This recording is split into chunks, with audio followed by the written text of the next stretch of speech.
Hello friends, प्रसाद academy आपको स्वागत जनाऊँगी। Assistant section officer recruitment को लेकिन गोटे इंपोर्टेंट अपडेट रही माने बड़ अपडेट रही। तो कौन रही से अपडेट चलते डिटेल देखा।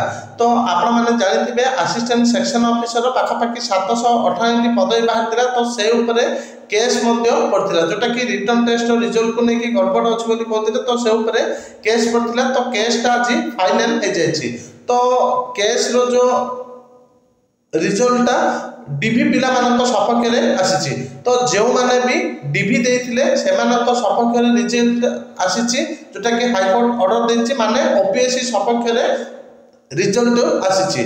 तो जमीती जहाँ रिजल्ट आसीला सेम ही रही किसी भी परिवर्तन हम ना। तो जो मैंने डीवी सिलेक्शन होते से ही जॉब हम। तो एतिकी इंपोर्टेंट अपडेट था जोटा कि ओपीएससी एएसआर रिक्रुटमेंट को लेकिन। Thank you.